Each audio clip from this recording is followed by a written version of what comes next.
दोस्तों, स्टेशन के प्लेटफॉर्म पर वेटिंग बेंच पर बैठी हुई एक युवती अपनी ट्रेन का इंतज़ार करती है। ट्रेन आने में अभी आधे घंटे की देरी है।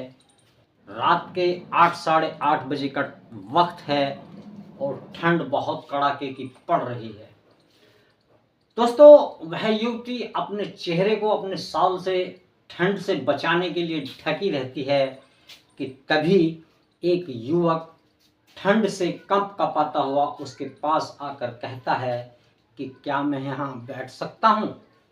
वह युवती उस युवक को हाथ का इशारा करते हुए बैठने की अनुमति दे देती है और बेंच से थोड़ी सी खिसक जाती है। वह युवक वहाँ बैठ जाता है, लेकिन वह युवती कुछ ही पलों बाद महसूस करती है कि वह युवक ठंड से कांप रहा है। वह अपना फ़ोन बंद करती है तो वह उसकी तरफ देखकर कहती है कि आपको काफ़ी ठंड लग रही है, लेकिन जैसे ही उसकी निगाहें उसके चेहरे पर टिकती है तो वह युवती सन्न रह जाती है। दोस्तों, वह उस युवक से कहती है कि आप प्लीज़ 2 मिनट के लिए मेरे सामान की देखभाल कर सकते हैं, मैं अभी आती हूँ। वह युवती वहाँ से चली जाती है, लेकिन वह युवक सोचने लगता है कि यह आवाज़ मेरी कुछ जानी पहचानी सी है। लेकिन जैसे ही 2 मिनट बाद वह युवती वहाँ आती है, उसके हाथ में 2 चाय के प्याले होते हैं। एक प्याला वह उस युवक की ओर बढ़ाकर कहती है कि लीजिए, चाय पी लीजिए, आपको ठंड काफ़ी लग रही है। दोस्तों, वह युवक वह चाय का प्याला लेने से मना कर देता है, तो वह उससे पुनः कहती है कि ना मत कीजिए, प्लीज़ चाय पी लीजिए संजू। दोस्तों, उस युवक का नाम संजीव होता है, लेकिन जैसे ही वह अपने नाम को संजू सुनता है तो उसे एक जोरों का झटका लगता है और वह उस युवती की ओर देखता है और देखते ही उसके मुंह से अनायास निकल जाता है, प्रिया। अरे तुम तो प्रिया हो। हाँ, मैं प्रिया हूँ। प्रिया कहती है, मैंने आपको महसूस कर लिया था कि आपको ठंड लग रही है, इसलिए मैं चाय लाई हूँ। आप चाय पी लीजिए, आपकी थोड़ी सी ठंड कम हो जाएगी।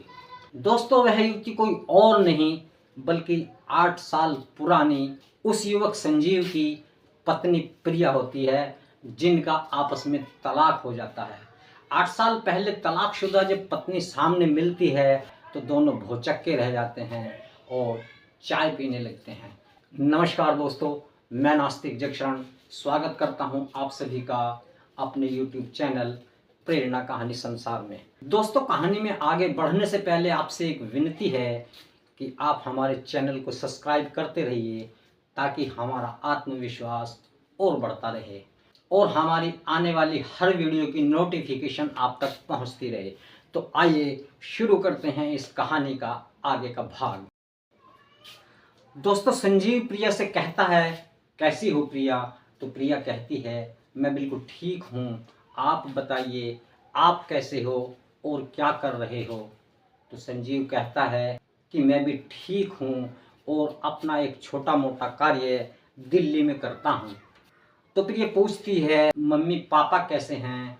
तो संजीव बताता है कि मम्मी पापा ठीक हैं, आपको बहुत याद करते हैं और कई बार मुझसे कहते हैं कि जाकर बहू को ले आओ, लेकिन वे नहीं जानते हैं कि जब तलाक हो जाता है तो फिर आपस में मिलने जुलने की अनुमति कानून नहीं देता है।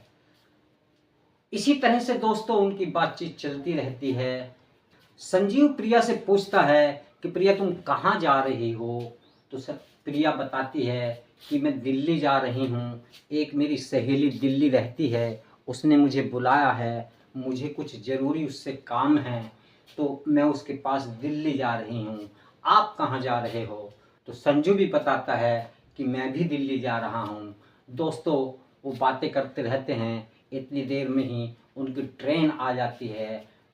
दोस्तों, सेकंड क्लास की बोगी में प्रिया की सीट रिजर्व रहती है, तो वह अपना सामान उठाकर अपनी बोगी की तरफ चल देती है, लेकिन संजीव भी उसके साथ साथ उसी के बोगी में चला जाता है और जाकर वह दोनों एक सीट पर बैठ जाते हैं। दोस्तों ट्रेन चल देती है और वे अपनी बातचीत शुरू कर देते हैं। दोस्तों प्रिया उससे पूछती है कि संजू आपने शादी कर ली है? तो संजीव कहता है कि नहीं प्रिया, मैंने शादी नहीं की है, तुम बताओ क्या तुम्हारी शादी हो गई है? तो प्रिया कहती है कि नहीं, मेरी शादी अभी नहीं हुई है, लेकिन मेरी शादी बहुत जल्दी होने वाली है। 10 साढ़े 10 का वक्त हो जाता है, ठंड काफ़ी बढ़ने लगती है। आगे एक स्टेशन पर ट्रेन रुकती है तो संजू कहता है प्रिया तुम थोड़ी देर ठहरो, मैं नीचे जाकर प्लेटफॉर्म से कुछ खाने के लिए लाता हूँ, क्योंकि मुझे भूख भी लगी है और मुझे लगता है कि शायद आपको भी भूख लगी होगी, तो मैं दोनों के लिए कुछ ना कुछ खाने के लिए लेकर आता हूँ। जैसे ही संजीव सीट से उठने की कोशिश करता है तो प्रिया उसका हाथ पकड़कर बैठा लेती है और कहती है आप आराम से बैठ जाइए संजीव, क्योंकि मेरे पास खाना है। दोस्तों प्रिया बैग से खाना निकाल लेती है और खाना निकाल कर वो संजीव के सामने रख देती है। संजीव कहता है प्रिया तुम भी खा लो। दोस्तों दोनों खाना खाने लगते हैं। कभी संजीव प्रिया को खाना खिलाता है तो कभी प्रिया संजीव को खाना खिलाती है। दोस्तों वो 8 साल पुरानी सारी बातें एक एक करके उनके जहन में उभरने लगती हैं और वो अपने पुराने 8 साल पहले वाले दिनों में खो जाते हैं। ठंड का प्रकोप बढ़ चुका है तो प्रिया अपने बैग से एक कंबल निकालती है और संजीव से कहती है कि संजीव ये कंबल आप ओढ़ लो, ठंड काफ़ी बढ़ गई है। तो संजीव कहता है ठंड आपको भी लग रही होगी, ये कंबल आप ओढ़ लीजिए। जब दोनों एक दूसरे को देखते हैं, उनकी नज़रें आपस में टकराती हैं, तो उस कंबल वाली बात पर दोनों गंभीर हो जाते हैं। संजीव याद दिलाता है कि देखो प्रिया, तुम्हें याद होगा कि 8 साल पहले जब मैं कंबल में सो रहा था और तुम मुझे जगाने का प्रयास कर रही थी और मैं जग नहीं रहा था, तो गुस्से में आकर तुमने मेरे ऊपर एक बाल्टी पानी डाल दिया था। तभी से मुझे कंबल से पता नहीं क्यों नफरत सी हो गई है। जैसे ही मैं कभी कंबल को देखता हूँ तो मुझे वह घटना याद आ जाती है। तो प्रिया उससे कहती है ये सब पुरानी बातें हो गई हैं संजू, इन बातों से कोई फ़ायदा नहीं है, ठंड पड़ रही है, आप कंबल ओढ़ लीजिए। और वैसे भी उस घटना में कहीं ना कहीं गलती तुम्हारी ही रही होगी। तो संजू प्रिया से कहता है हाँ प्रिया तुम ठीक कहती हो, उसमें मेरी ही गलती थी, मैंने आपको बहुत परेशान किया है, मैंने आपको बड़ा प्रताड़ित किया है और मैं उस समय समझ नहीं पा रहा था, मैं शराब पीता था और भी बहुत गलत काम किया करता था। लेकिन उन सब बातों को लेकर तुम्हारे मेरे बीच में कई बार तकरार हुआ था और यहाँ तक कि मैंने तुम्हें कई बार मारा भी था। उनमें सारी गलतियाँ मेरी ही थी, मैं अपनी गलतियों को उस समय नहीं सुधार पाया था और मंजूर भी नहीं कर पाया था। उस समय मेरे अंदर पुरुष होने का जो अहंकार समाया हुआ था वो मेरे सामने आ जाता था, जिस वजह से मैं अपनी गलतियों से मुकर जाता था और सारी गलतियां तुम्हारे ऊपर थोप देता था। मैं उसके लिए तो क्षमा चाहता हूँ। प्रिया उससे कहती है कोई बात नहीं है, ये सब बीती हुई बातें हैं, उन बातों को छोड़ दीजिए, कंबल ओढ़ लीजिए। तो दोनों कंबल ओढ़ लेते हैं, आधा कंबल प्रिया ओढ़ लेती है और आधा कंबल संजीव ओढ़ लेते हैं।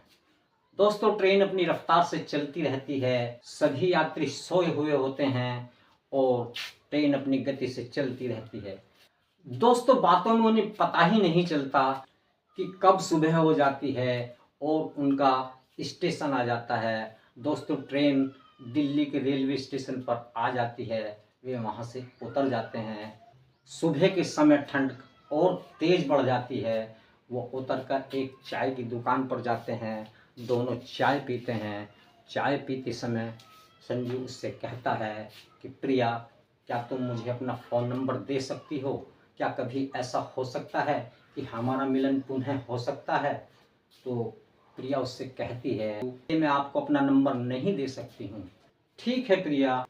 संजू फिर पूछता है प्रिया, यहाँ दिल्ली में तुम्हारी सहेली कहाँ रहती है? तो प्रिया बताती है कि वो अभी मुझे यहाँ रिसीव करने के लिए आने वाली है, मैंने उसे रात ही स्टेशन पर बैठकर फ़ोन कर दिया था हो सकता है वो मेरी बाहर इंतज़ार कर रही होगी। आपको जहाँ जाना है आप जाइए, मैं भी अपनी दोस्त को ढूँढती हूँ। दोस्तों, संजीव जैसे ही वहाँ से चलता है, ठंड से काँप रहा है, तो प्रिया उसे रोक लेती है और रोक के अपना बैग खोलती है। बैग खोल के उसमें से एक मफलर निकालती है और संजू को देते हुए कहती है, संजू ये अपने कानों से बांध लो, आपको हवा लगेगी तो और ज़्यादा ठंड लग जाएगी। ये कानों से बांध लोगे तो आपकी थोड़ी ठंड कम होगी। ये मफलर मैंने अपने हाथ से निकाला है। इस मफलर को मैं अपने होने वाले पति को देने के लिए लाई थी, लेकिन फ़िलहाल इसकी आपको ज़्यादा ज़रूरत है, आप इसे बांध लीजिए। दोस्तों, संजीव वह मफलर कानों से बांधकर वहाँ से चला जाता है। दोस्तों, जैसे ही प्रिया स्टेशन से बाहर आती है, उसकी दोस्त मंजली उसका इंतज़ार करती रहती है। जैसे ही मंजली उसको देखती है, दोनों सहेली आपस में कोली भर कर मिलते हैं। मंजली तुरंत एक ऑटो को बुलाती है, उसका सामान सब ऑटो में रखकर और वो अपने घर की तरफ चल देती है। तो प्रिया सबसे पहले फ्रेश वगैरह होकर, नहा धोकर वो कहती है कि मंजली, मैं रात की सफ़र की थकी हुई हूँ और जागी हुई भी हूँ, तो मुझे नींद आ रही है, मैं सोना चाहती हूँ। दोस्तों, प्रिया मंजली के कमरे पर सो जाती है, लेकिन जैसे ही वह चारपाई पर लेटती है, नींद उसकी आंखों से दूर तक भागी हुई है, क्योंकि वह अपने रात के सफ़र के ख्यालों में खोई हुई है। वह संजीव को याद कर करके अपने ख्यालों में गुम है, उसे नींद जरा भी नहीं आ रही है। इसी बीच मंजली अपनी फैक्ट्री में फ़ोन कर देती है, अपने मैनेजर से कहती है कि सर मैं आज नहीं आ पाऊँगी, मेरे घर पर मेहमान आए हुए हैं, तो मैं आज छुट्टी रखना चाहती हूँ। वो उस दिन की छुट्टी ले लेती है। दोस्तों, 3 साढ़े 3 घंटे के बाद जब प्रिया उठती है तो वह फ्रेश होती है। फ्रेश होने के बाद में वो एक मंजली खाना लगा देती है। दोनों सहेलियां खाना खाते हैं। मंजली उसके हाव भाव देखकर पूछने लगती है, क्या बात है प्रिया, बड़ी उदास लग रही हो, कोई बात हो तो मुझे बता सकती हो। तो प्रिया उससे कहती है कि हाँ मंजली, एक बात है जो मैं तुझसे बताना चाहती हूँ।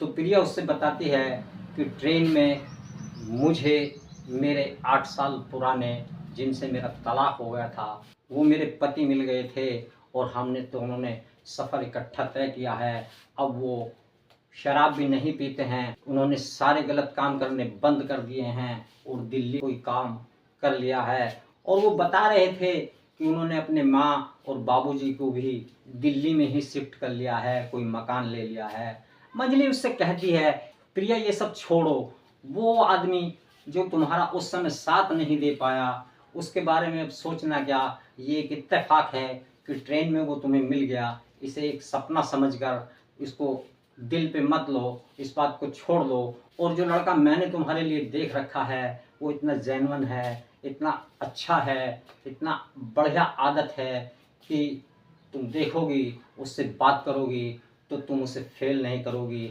मैंने तुम्हारे बारे में उसे सब कुछ बता रखा है। दोस्तों, रात हो जाती है, दोनों सहेलियां सो जाती हैं, लेकिन रात को भी प्रिया को नींद नहीं आती है। सुबह दिन निकलता है। चाय नाश्ता करने के बाद मंजली की ड्यूटी जाने का टाइम हो जाता है। मंजली एक सिलाई फैक्ट्री में कार्यरत है, वहाँ कंपनी में नौकरी करती है। वह प्रिया से कहती है, प्रिया तुम जल्दी तैयार हो जाओ, तुम्हें मेरे साथ चलना है। प्रिया और मंजली उस सिलाई कंपनी में चले जाते हैं। दोस्तों, कंपनी में पहुंचकर मंजली जो है अपने बॉस को फ़ोन करती है और कहती है, बॉस मैंने जिस लड़की के बारे में आपसे बात कर रखी है वो मेरी सहेली मेरे साथ है, मैं उसे अपने साथ लाई हूँ, आप उससे बात कर लीजिए। तो उसका बॉस फ़ोन पर कहता है, ठीक है मंजली, तुम एक काम करो, अपनी सहेली को यहीं मेरे ऑफिस में ही ले आओ। दोस्तों, मंजली प्रिया को लेकर उसके ऑफिस की तरफ चल देती है। जैसे ही ऑफिस का शीशे वाला दरवाज़ा मंजली खोलती है तो सामने का नज़ारा कुछ और होता है। प्रिया देखती है कि सामने जो चेयर पर बैठा हुआ उस कंपनी का मालिक है वो कोई और नहीं बल्कि वो संजीव है, जिससे रात ही मेरी मुलाकात ट्रेन के सफ़र में हुई है। उसने वो मफलर अपने कानों से बांध रखा है जो मैंने कल सुबह ही उसको जाते समय दिया है। वे दोनों कुर्सी पर बैठ जाती है। जब संजीव प्रिया को देखता है तो वो भी भौचक्का रह जाता है, हतप्रभ रह जाता है कि ये मंजली की सहेली है। तो संजीव मंजली से कहता है, हाँ मंजली, क्या यही तुम्हारी सहेली हैं? तो मंजली कहती हैं, हाँ सर, यही मेरी सहेली है। बहुत अच्छी लड़की हैं, पढ़ी लिखी हैं, बहुत समझदार हैं। इनकी शादी कुछ समय पहले हो गई थी। इसका पति बड़ा बदतमीज किस्म का था, इसके साथ मारपीट किया करता था, इसके साथ बदतमीजी किया करता था, तो इनका डाइवर्स हो गया था। दोस्तों, संजीव मंजली से कहता है कि आपकी इस दोस्त का नाम कहीं प्रिया तो नहीं है? दोस्तों, प्रिया का नाम सुनते ही मंजली सख्ते में आ जाती है। वो पूछती है, सर क्या आप इसे जानते हैं? संजीव मंजली से कहता है, मंजली 8 साल पहले यही मेरी पत्नी थी, ये प्रिया है, और इनका मेरा 8 साल पहले तलाक हो चुका था। अगर आपकी दोस्त मुझसे शादी करने के लिए तैयार है तो मैं बिल्कुल तैयार हूँ। दोस्तों, मंजली ये कहकर वहाँ से उठ जाती है कि ठीक है, आप दोनों आपस में बातें करो, मैं अपना काम देखती हूँ। दोस्तों, मंजली वहाँ से चली जाती है तो संजीव प्रिया से कहता है, प्रिया मुझे माफ़ कर दो, मैं आपके सामने हाथ जोड़ता हूँ, मैं हाथ जोड़ के आपसे माफ़ी मांगता हूँ कि मेरी पिछली गलतियों को हो सके तो माफ़ कर देना। दोस्तों, प्रिया की आंखों में आंसू आ जाते हैं। वो कुर्सी से खड़ी हो जाती है और खड़ी होकर संजीव से लिपट जाती है और लिपट कर रोने लगती है। संजीव भी उसको अपनी बाहों में खींचकर रोने लगता है। दोस्तों, दोनों वहाँ से गाड़ी में बैठकर घर को चल देते हैं। रास्ते में एक बाज़ार पड़ता है तो वह बाज़ार में गाड़ी रुकवाती है और गाड़ी रुकवा कर संजीव से कहती है, संजू, मम्मी के लिए एक साड़ी और बाबूजी के लिए एक कुर्ता धोती खरीदनी है। वो मम्मी और पापा के लिए, यानी कि अपने सास और ससुर के लिए एक साड़ी और कुर्ता धोती खरीद कर गाड़ी में रख लेती हैं। जैसे ही घर के दरवाजे पर एंटर करते हैं तो संजू कहता है, मम्मी देखो प्रिया आ गई है। मम्मी जैसे ही प्रिया को देखती है वो उसकी कोली भर लेती है। उसके बाबूजी भी देखकर बड़े खुश होते हैं। प्रिया और संजीव अपने माँ बाप के पैरों को छूते हैं और उनसे आशीर्वाद लेते हैं। दोस्तों, बिछड़ा हुआ परिवार फिर मिल जाता है, फिर परिवार में खुशियाँ आ जाती हैं और फिर कभी उनमें कोई झगड़ा फसाद नहीं होता है। इस तरह से उनका एक नया जीवन शुरू हो जाता है। तो दोस्तों, ये थी आज की कहानी। कैसी लगी आपको हमें ज़रूर कमेंट बॉक्स में लिखकर बताइए, और ये कहानी अगर आपको पसंद आई हो तो इसे लाइक कीजिए और अपने दोस्तों के साथ शेयर कीजिए। मिलता हूँ अगली वीडियो में। हमेशा खुश रहिए और मुस्कुराते रहिए। मैं नास्तिक जगशरण लेता हूँ आपसे विदा। नमस्कार।